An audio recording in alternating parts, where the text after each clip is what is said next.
नमस्कार व्यूअर्स। पूर्व जन्म की वार्ता सीरीज़ में एक नई वार्ता को लेकर आप सबके लिए आया हूँ। आज की वार्ता व्यूअर्स इस बात पर आधारित है कि राहु कैसे हमारे पूर्व जन्म के बारे में बतलाता है। राहु की गणना सूर्य और चंद्र के आधार पर की जाती है व्यूअर्स। अगर सूर्य प्राण है तो चंद्रमा मन है। राहु इसी मन और प्राण का रहस्य है। राहु का सहयोगी केतु मुक्ति और मोक्ष का द्वार खोल सकता है।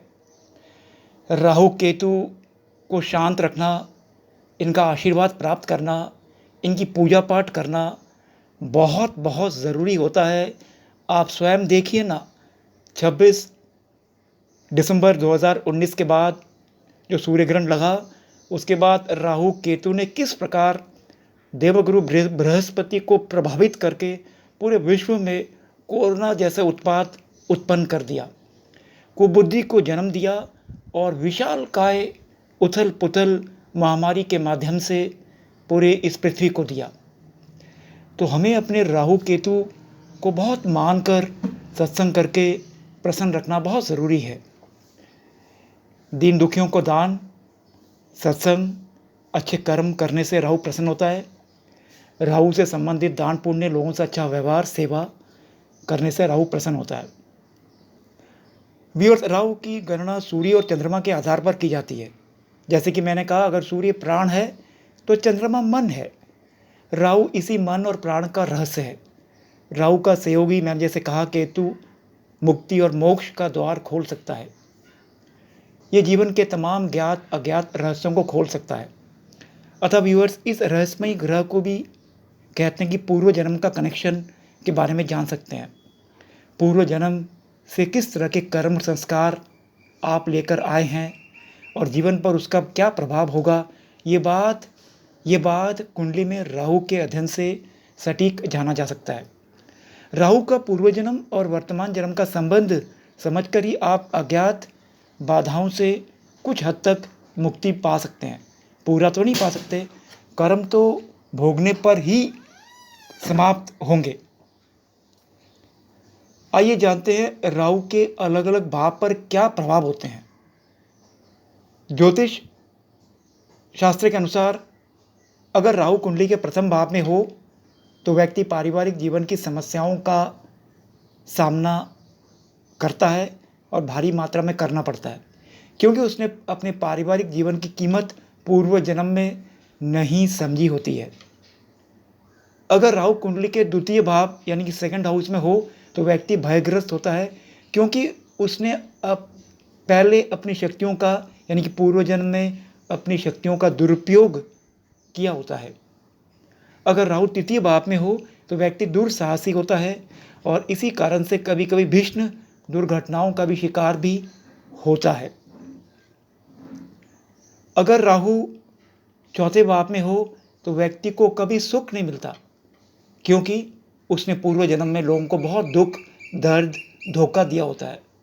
तो उसको दुख अपने बच्चों से, अपनी पत्नी से, अपने अपनों से, नौकरी में, विवाह में, जहाँ जाता है उसको लोग हमेशा दुख देने को तैयार रहते हैं। अगर राहु पंचम भाव में हो तो संतान होने में या संतान की तरफ से पीड़ा होती है, क्योंकि पहले उसने माता पिता का सम्मान नहीं किया होता है। यानी कि ऐसे व्यक्ति ने अपने पूर्व जन्म में अपने माता पिता का सम्मान नहीं किया होता है, इसलिए इस जन्म में उसके संतान उसके लिए एक महापीड़ादायक होते हैं, जो उसका सेवा नहीं करते और उसका ध्यान नहीं रखते और कष्ट पहुंचाते हैं। छठे भाव का राहु व्यूअर्स व्यक्ति को खूब संपन्न बनाता है, क्योंकि व्यक्ति ने पूर्व जन्म में काफ़ी धार्मिक कार्य, दान पुण्य, लोगों की सेवा और सत्कर्म किए होते हैं। तो राहु का छठे भाव में बड़ा अच्छा माना जाता है। अगर राहु सप्तम भाव में हो तो व्यक्ति के जीवन में काफ़ी बड़ा उतार चढ़ाव आता रहता है, क्योंकि उसने पूर्व जन्म में धन और संपत्ति की कीमत को नहीं समझा होता है, लोगों के विवाह को नाश किया होता है, लोगों को गलत विवाह करवाया होता है। ऐसा विवाह होता है जिसमें वो दुख ही दुख पाता है। तो यहाँ सप्तम का राहु सेपरेशन, डाइवोर्स भी कराता है, क्योंकि पूर्व जन्म में उसने लोगों को तलाक दिलवाया, लोगों का ऐसा विवाह करवाया जो टूट गई, या लोगों के विवाह में उसने दखल दिया, या एक्स्ट्रा मैरिटल विवाह के उपरांत भी संबंध रखे, तो ये आपको इस जन्म में वैवाहिक सुख नहीं देगा।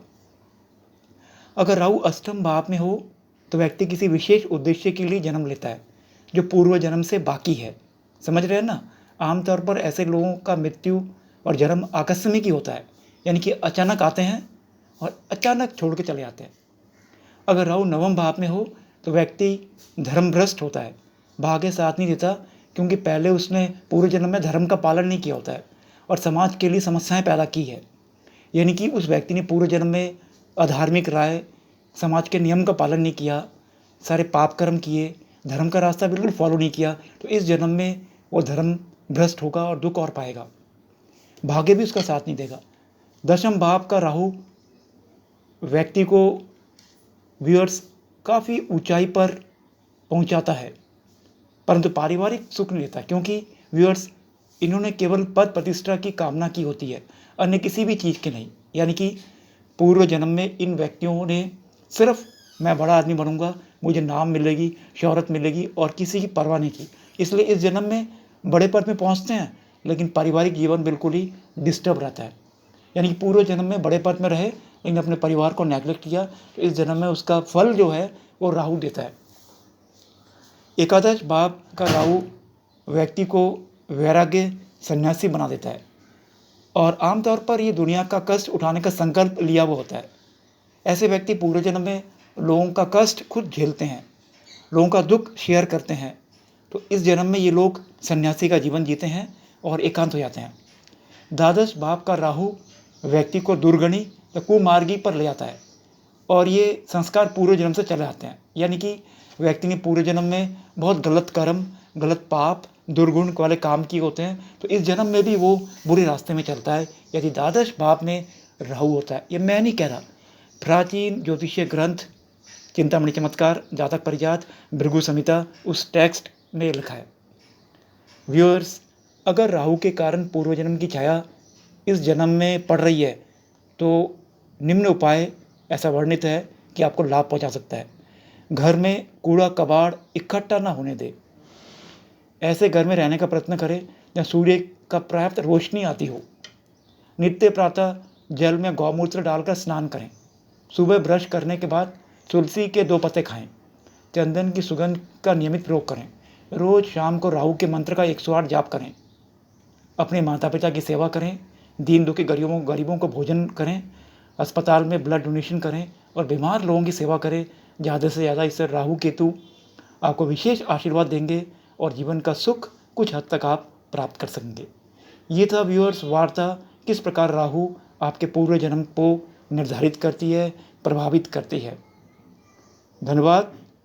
अच्छा लगे चैनल शेयर करिएगा, सब्सक्राइब करिएगा। जल्दी मिलता हूँ इसी कड़ी में।